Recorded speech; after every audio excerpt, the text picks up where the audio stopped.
रामराजे नाईक निंबाळकर यांचे धाकटे बंधू संजीवराजे नाईक निंबाळकर उद्या शरद पवारांच्या पक्षात प्रवेश करतायत.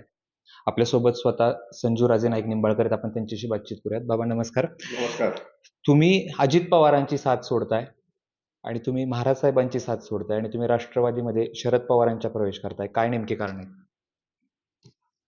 वास्तविक आमच्या राजकारणाची सुरुवात ही अपक्ष म्हणून झाली आणि ज्यावेळेला पवार साहेबांनी राष्ट्रवादी काँग्रेस पक्षाची स्थापना केली, रामराजांच्या नेतृत्वाच्या माध्यमातून आम्ही सर्वजण राष्ट्रवादी काँग्रेस पक्षामध्ये सामील झालो आणि जोपर्यंत राष्ट्रवादी काँग्रेस पक्ष एकसंघ होता तोपर्यंत राष्ट्रवादी काँग्रेस पक्षाबरोबरच सातत्याने होतो. अजितदादाचा थोडासा वेगळा त्या ठिकाणी पक्ष स्थापना करण्याच्या दृष्टिकोनातून जे काही घडलं त्याच्यामध्ये रामराजे साहेब त्यांच्याबरोबर गेले आणि साहजिकच रामराजांच्या माध्यमातून आम्ही सर्वजण अजितदादांबरोबर गेलो.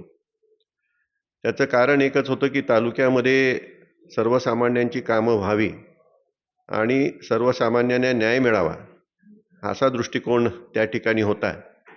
परंतु जे पुढचं राजकारण घडत गेलं, लोकसभेलाही आपण ते सर्व राजकारण पाहिलं आणि अगदी थोडक्यात सांगायचं झालं तर तालुक्यातील जनतेला न्याय मिळत नाही अशी एक प्रकारची भावना आमच्या सर्व कार्यकर्त्यांमध्येच निर्माण झाली आणि आदरणीय पवारसाहेबांच्या समवेतच जावं अशी कार्यकर्त्यांचीच भावना आहे आणि तशा प्रकारचा कार्यकर्त्यांचा फार प्रचंड रेटा हा रामरायांच्या पाठीमागं आहे आणि त्यामुळं या ठिकाणी हा निर्णय राजकीयदृष्ट्या घेणं क्रमप्राप्त आहे आणि त्यामुळं आम्ही आदरणीय पवारसाहेब आम्हाला पूर्वीपासून नेते म्हणूनच आम्ही त्यांच्याकडं पाहत होतो. कुठेही गेलो तरी पवारसाहेब नेते हे होतेच आणि इथून पुढच्या काळात सुद्धा राहणार आहेत, कारण त्यांच्या माध्यमातूनच जे काही विकासाची कामं करता आली ती त्यांच्या माध्यमातूनच करता आलेली आहेत. जे काही फलटणचं औद्योगिकरण झालं, कमींसारखा उद्योग आला, तो पवारसाहेबांच्या माध्यमातून आला आहे. रामराजांनी पाण्याचा प्रश्न सोडवण्याच्या दृष्टिकोनातून कृष्णा खोऱ्याची स्थापना केली. युती शासनाच्या काळात अपक्ष आमदारांना घेऊन केली आणि त्यानंतरच्या काळात अनुशेषाचे प्रश्न असताना सुद्धा त्याही वेळी पवारसाहेबांचं आणि अर्थात आदरणीय अजितदादांचं सुद्धा फार मोठं सहकार्य आम्हाला लाभलेलंच आहे.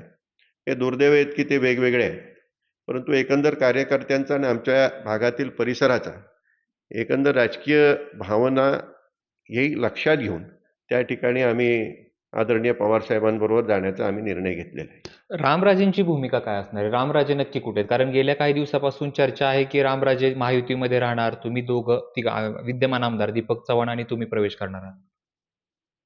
आम्ही राजकारणाला सुरुवात केल्यापासून रामराजे साहेब असतील, रघुनाथ राजे असतील, मी असेल, आम्ही सर्व एकत्रितच आहोत आणि कुठल्याही परिस्थितीत आम्ही एकत्रितच राहणार आहोत.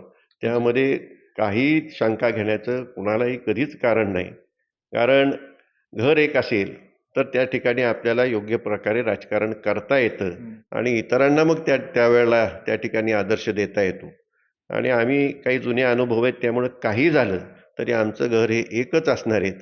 आमचे नेते हे रामराजे साहेबच असणार आहेत. जरी तुम्ही वेगळ्या पक्षात असला तरी आता या लोकसभेच्या वेळेस जर विचार करायचा झाला तर तुम्ही एका बाजूला होता, दोघं एका बाजूला होता, रघुनाथ राजे एका बाजूला होते. आता तुम्ही दोघं एका बाजूला येणार आहात, तुम्ही आणि रघुनाथ राजे नाईक निंबाळकर. मग आता रामराजे महायुतीमध्येच असणार का?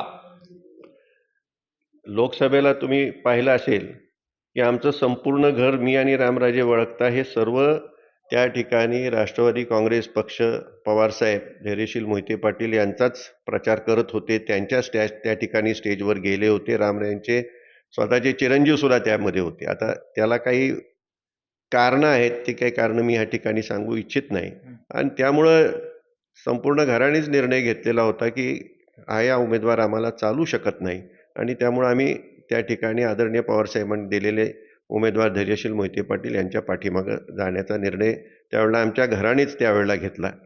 रामराजे काही तांत्रिकदृष्ट्या त्या ठिकाणी आहेत, परंतु निश्चितपणे त्यांचे सुद्धा विचार आमच्या बरोबरच आहेत.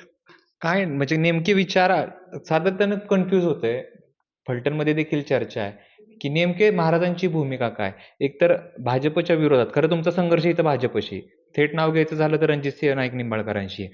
मग असं काय आहे की महाराज तिकडे थांबतायत, तुम्ही इकडे येताय? नेमकं कारण काय? आणि आज तुम्ही सांगितलं ते अगदी बरोबर आहे. आमचा ह्या ठिकाणी भाजप पक्षाच्या म्हणण्यापेक्षा ह्या ठिकाणी स्थानिक जो काही ह्या ठिकाणी आम्ही एकमेकांसमोर उभे आहोत किंवा आम्हाला जो विरोध आहे आणि त्या विरोधाला भाजपच्या वरिष्ठ नेत्यांकडून ज्या ठिकाणी बळ आणि शक्ती मिळत आहे तो खरा त्या ठिकाणी आमची खंत आहे. आणि त्यामुळं आम्हाला आणि आमच्या कार्यकर्त्यांना हा निर्णय घ्यावा लागत आहे. रामराजे केवळ त्या ठिकाणी तांत्रिकदृष्ट्या त्या ठिकाणी असतील, परंतु निश्चितपणे 100% ते आमच्याबरोबरच असतील. शेवटचे 2 प्रश्न विचारतो मी. तुम्ही सातारा जिल्ह्याचे अध्यक्ष आहात राष्ट्रवादी काँग्रेसचे अजित पवारांचे आणि विद्यमान आमदार दीपक चव्हाण. तर तुम्ही स्वतःचा राजीनामा दिला आहात का? आणि जर नसेल दिला तर तो कधी देणार आहात? मी राष्ट्रवादी काँग्रेस पक्षाचा अध्यक्ष होतो. मी राजीनामा दिलेला आहे आणि आमदार दीपक चव्हाण यांनी सुद्धा त्यांच्या पदाचा राजीनामा दिलेला आहे. कारण उद्या जर पक्षप्रवेश असेल तर त्याच्या आधी राजीनामा देणं निश्चितपणे आवश्यक आहे. अगदी स्पष्टच सांगायचं झालं तरी जिल्हा अध्यक्ष व्हायची माझी काही फार इच्छा नव्हती, परंतु प्राप्त परिस्थितीनुसार सर्वांचा थोडासा आग्रह झाला आणि त्यामुळं मी हे पद स्वीकारलं. परंतु मनाने नेहमीच ही राष्ट्रवादी काँग्रेस पक्ष हा एकसंघ राहावा आणि आपण त्यामध्ये असावं, हीच भावना मनामध्ये कायमस्वरूपी त्या ठिकाणी होती. अजित पवारांनी आमदारांची उमेदवारी जाहीर केली होती दीपक चव्हाणांची सुळशीमध्ये. आता शरद पवारांशी उमेदवारासंदर्भात काही बोलणी झाली आहेत का? आणि कसं फलटण कोरेगावचं चित्र बघता? पवार साहेबांसमवेत कुठल्याही प्रकारची बोलणी झालेली नाहीत. आम्ही विनाअट त्यांच्याबरोबर चाललेलो आहोत आणि तो जे काही निर्णय देतील तो आम्हाला मान्य असेल. फलटणमध्ये तुतारी वाजणार. 100% फलटणमध्ये तुतारी वाजणार. खूप खूप धन्यवाद. तर हे होते संजीवराजे नाईक निंबाळकर. उद्या शरद पवारांच्या उपस्थितीमध्ये ते त्यांच्या पक्षात प्रवेश करतायत आणि त्यांनी देखील कारणं जरी बोलून दाखवली नसली की का प्रवेश करतायत, मात्र रणजितसिंह नाईक निंबाळकर यांच्याशी असलेला त्यांचा संघर्ष आणि त्यामुळेच हे आता तुतारीमध्ये जाणार असं संजीवराजे नाईक निंबाळकर सांगतायत. कॅमेरा पर्सन श्रेयस सह जयदीप भगत, एबीपी माझा, फलटण.